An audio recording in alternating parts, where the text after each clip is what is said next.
Some of the places that I get protein from, sea vegetables, again being Asian, I grew up on sea vegetables, so nori, arame, wakame, these are plants that grow in the ocean.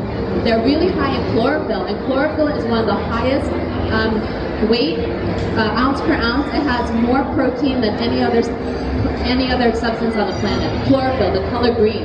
So anything that's green. So I love chlorella, I love spirulina. Spirulina is a really great source. Buckwheat groats are really wonderful. And then these days too, I've actually had some body injuries, like a fractured foot, so I did bodybuilding. And so I'm needing to find more protein sources. So there's a lot now. There's like pea protein powder. I know it's more processed, and I just said avoid processed foods, but I do some like whole food supplements. So brown rice protein powder, pea protein powder. So we do have that available to us these days. So, but the buckwheat, I think I did it all. I think I got them all. Now I've left them with no issues. So the P word, I think the key is assimilable forms of protein.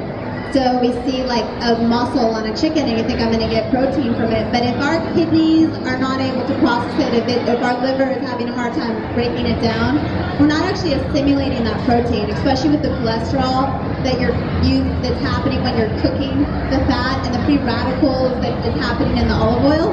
So consider, how does an ape get its protein? How does an ape? Who knows? Leaves.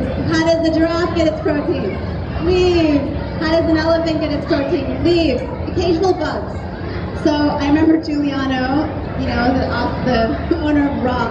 I was at some party and like very elegant, everyone's fancily dressed, and he gives me this black like ball of stuff and puts it in my mouth. And I'm talking to this really cute boy, and I'm just like, what was that? And he's like, you're not going to tell me you're going to eat liver and you're not going to eat dirt. It was dirt. And so it's actually like the kid's second food. And so there's actually a lot of minerals and proteins and things that we need. If you're really needing like the Jing, it's not that you need animal proteins, especially 3 times a day, which is just so horrendous. Know your body enough to know what it needs. And the best way to do that is to clear out the addiction. There's actually addiction and egos of meat. So do a cleanse and know that if you are eating something, it's from a place of actual need rather than habit. That's what I would say. But protein, obviously, seaweed, as she said, leaves and nuts and coconuts and buckwheat and a million other things. Obviously, look online. Okay, we've become so nutritionistic and obsessed with nutrients that we've gotten away from the truth. There is not a food that is a carb or a protein or a fat. All real foods have some variety, some composition of carbohydrate, protein, and fat. That's just food. We associate protein as a hunk of meat, but that's just because it's high in protein, but it's such a misconception. All food, all whole food, contains all of those nutrients.